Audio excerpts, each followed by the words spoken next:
Mesdames et messieurs, bonjour, bonsoir à toutes et à tous et bienvenue pour ce nouveau numéro des Marvel News. Ici on parle de toute l'actu du Marvel Cinematic Universe, alors si tu es fan de cet univers, n'oublie pas de t'abonner et de lâcher un pouce bleu, on fait ça très régulièrement. Les habitués le savent, on ne perd pas plus de temps et on commence directement avec les rumeurs. D'après Cryptic Forky-Qual, Doctor Strange in the Multiverse of Madness pourrait être le point de départ d'Avengers Doomsday. Benedict Cumberbatch aurait d'ailleurs tourné des scènes clés pour le film sous un nom de code secret pour éviter les fuites. En pleine promotion pour Projet Dernière Chance, Ryan Gosling a remis une pièce dans la machine à rumeurs concernant son hypothétique arrivée dans le MCU. L'acteur ne semble pas avoir abandonné l'idée de troquer sa combinaison d'astronaute pour un costume plus super-héroïque. Interrogé sur ses accointances avec la Maison des Idées, Gosling a admis que des discussions sérieuses avaient bien eu lieu, tout en précisant que la situation restait compliquée, entre guillemets. Alors que certains fans font encore le tour des rumeurs concernant Avengers Doomsday, Secret Wars alimente aussi des rumeurs avec l'idée que Loki puisse y remplacer le Beyonder, qu'il soit un antagoniste malgré lui ou la source d'un pouvoir convoité. Pour info, Loki occupe déjà dans le MCU la place physique du Beyonder dans les comics Secret Wars de 1984 et de 2015. À la fin de la saison 2 de Loki, pour rappel, notre variant devient le dieu des histoires, siégeant au centre de tout, au bout du temps, maintenant l'arbre-monde Yggdrasil. Comme le Beyonder, il est celui qui est au-delà, Beyond. Il n'appartient plus à une seule ligne temporelle, et il est le support de toutes les lignes. Mais le point central du comic Secret Wars est que Dr. Doom, donc, incarné aujourd'hui par Robert Downey Jr., parvient à voler le pouvoir d'un être divin pour devenir le God Emperor Doom, et créer donc le Battle World. De plus, introduire les Beyonders demanderait beaucoup de temps d'exposition au studio, alors que Loki, lui, est déjà établi. Le public comprendrait donc instantanément l'enjeu si Doom s'attaque à Loki pour s'emparer des rênes du multivers. Ce qui en soi n'est pas bête, pour le coup, c'est une théorie qui est vachement valable, je trouve. L'interprète de Bruce Banner, Mark Ruffalo, n'a pas son pareil lorsqu'il s'agit de dévoiler des secrets sur les projets en développement chez Marvel Studios. À une époque, il avait même retransmis en live l'avant-première de Thor Ragnarok sur Instagram.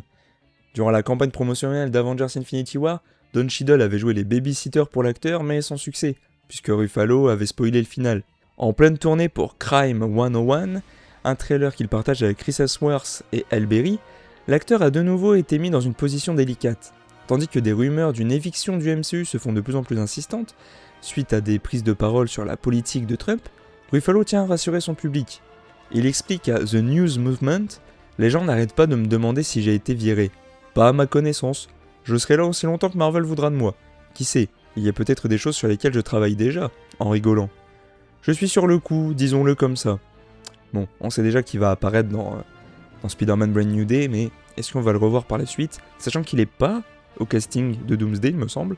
Ça reste à voir. Bon voilà, c'était tout pour les grosses rumeurs de cette semaine. On passe maintenant aux news. Marvel Studios a officialisé une saison 2 pour Wonder Man. Yahya Abdul-Mateen II et Ben Kingsley seront donc de retour dans cette série Marvel Television, finalement commandée par Disney le 24/03. Et bon, même si on est presque sûr que vous l'avez tous vu, on vous balance quand même la bande-annonce de Spider-Man Brand New Day. J'y crois pas, notre premier jour à la fac. MJ, abuse pas, essaie de nous faire croire que c'est pas le plus beau jour de ta vie. Je peux pas. Ah, j'en étais sûr.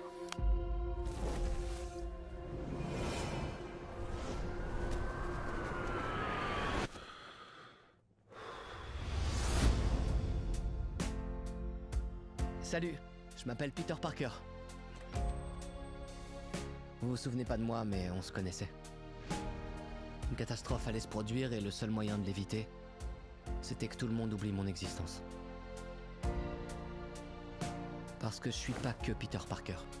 Je suis Spider-Man. T'es pas bien, Franck? Tu m'as percuté avec ton fourgon! Arrête un peu de chouiner. Ah, tu veux jouer? Sale petit.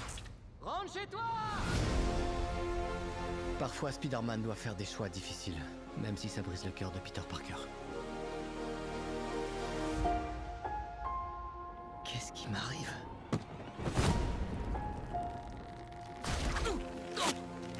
Oh non!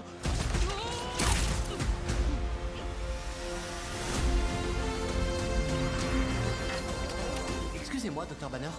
j'ai besoin de votre aide. C'est quoi votre nom déjà? Si l'ADN est en train de muter, ce pourrait être extrêmement dangereux. Les araignées ont 3 stades dans leur vie. Quand l'araignée est entre 2 stades, elle peut se retrouver momentanément vulnérable. On est face à un danger qu'on ne peut pas maîtriser. Qu'on ne peut même pas voir. Te mets pas au travers de ma route. T'as l'air KO, mon gars. Mais pour les araignées qui réussissent cette transition, ça s'apparente alors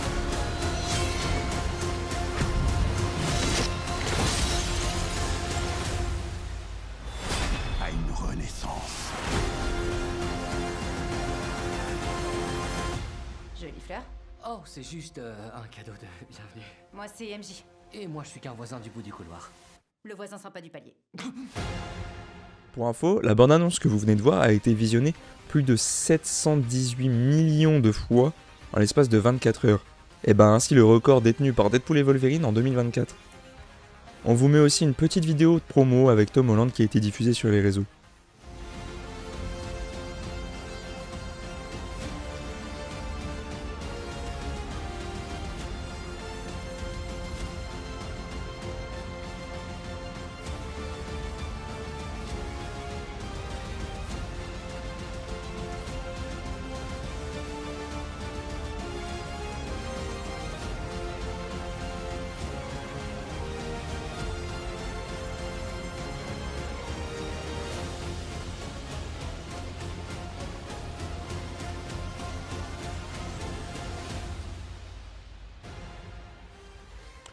Petite info qui sert à rien, mais vous savez qu'on aime bien caler des petites infos amusantes.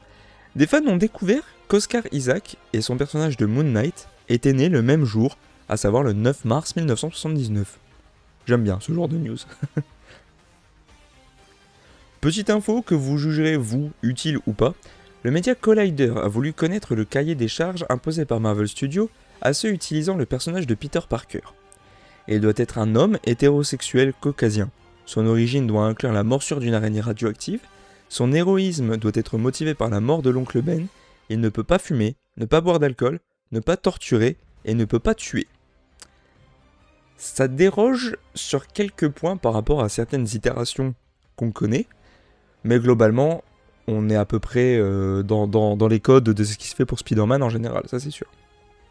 C'est officiel, bien qu'elle avoue être allée passer du temps sur le tournage, Jessica Henwick confirme qu'elle ne reprendra pas son rôle de Colleen Wing dans la saison 2 de Daredevil Born Again, tout du moins. Après, on n'est pas à l'abri d'une surprise, hein, les mensonges chez Marvel, on sait ce que c'est. Mais bon, c'est elle qui l'a dit en tout cas. Bon voilà, il n'y avait pas énormément de news cette semaine, donc on passe directement aux déclarations. Tony Dalton, alias Swordsman dans Daredevil, a révélé dans une interview à Arcadia qu'il s'était blessé pendant le tournage des scènes d'action. J'ai fait pas mal de scènes d'action pour la prochaine saison de Daredevil. Et franchement, je me suis pas mal blessé. Vraiment blessé. Je pense que j'ai dû me fêler une côte ou quelque chose comme ça.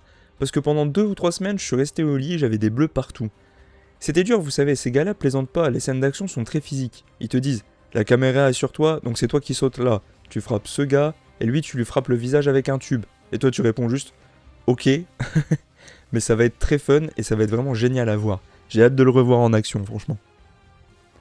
L'actrice Gillian Jacob a déclaré aux médias MovieWeb qu'elle souhaitait introduire le personnage de Dakota North dans le MCU.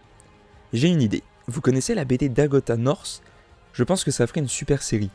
Pour info, Dakota North est un comics avec pour super-héroïne une détective privée dont les enquêtes l'amènent à croiser Spider-Man et le Punisher. Elle devient aussi amie avec Luke Cage et la confidente de Jessica Jones. Dakota fut aussi engagée par la Panthère Noire pour protéger Monica Line, et par la suite, elle aida Daredevil à vaincre Mr. Fear. John Bernthal a publié un superbe message sur les réseaux sociaux pour rendre hommage à Tom Holland. Les deux acteurs se connaissent depuis qu'ils ont travaillé sur Pilgrimage en 2017. Plus récemment, ils se sont donné la réplique en préparation de leurs rôles respectifs pour l'Odyssée de Christopher Nolan, et ils se retrouvent donc à l'affiche du prochain film Spider-Man Brand New Day. Tom Holland, t'es unique. Je suis vraiment fier et admiratif de l'homme que tu es devenu. Je t'aime mon frère. Honoré de tourner à nouveau avec toi. Je trouve ça trop mignon, c'est trop beau. Invitée sur le plateau de Jimmy Kimmel Live, Zendaya, la MJ du MCU, a réagi aux photos générées par IA et largement relayées sur les réseaux sociaux de son hypothétique mariage. Beaucoup de gens se sont fait avoir avec ces photos, alors que je me promenais dans la vraie vie, les gens me disaient « Oh mon Dieu, les photos de mariage sont magnifiques !» Et moi je répondais « Mais mec, c'est de l'IA, c'est pas réel !» Mais quand Jimmy Kimmel lui a demandé si des personnes de son entourage avaient été dupées et s'étaient plaintes de ne pas avoir été invitées au mariage, Zendaya a répondu « Ouais, beaucoup de gens !» Après plus de 3 ans de retard, les créateurs du Spider-Verse nous donnent une mise à jour pour le film Spider-Man Beyond the Spider-Verse. Nous sommes en plein milieu de la production. Le film reprendra immédiatement après les événements du film précédent. L'histoire est formidable, nous avons d'excellents collaborateurs, nous avons notamment recruté Alice Brooke comme directrice de la photographie, et elle tourne le film virtuellement, ce qui est extrêmement excitant. Ce sera un film très émotionnel et le dernier de cette série. Bon, ça, on s'en doutait un peu. Et enfin, Brie Larson a expliqué sur Instagram qu'Iman Vellani joue son propre rôle dans le MCU. C'est pas seulement qu'elle connaît Miss Marvel, c'est qu'elle sait tout. Et donc elle incarne vraiment ce personnage. Elle est tellement forte et c'est une actrice vraiment talentueuse. Ça c'est pareil, c'est trop mignon aussi. J'adore quand les acteurs se complimentent entre eux, je trouve ça trop touchant. Enfin bref, mesdames et messieurs, c'est tout pour ce nouveau numéro des Marvel News. J'espère que ça vous a plu. N'hésitez pas à vous abonner, à liker la vidéo, à nous mettre en commentaire ce qui vous a le plus plu dans cette vidéo et à la partager autour de vous aussi, c'est très important. Et n'oubliez pas le mot de la fin parce que moi je ne l'oublierai pas. Bonne soirée!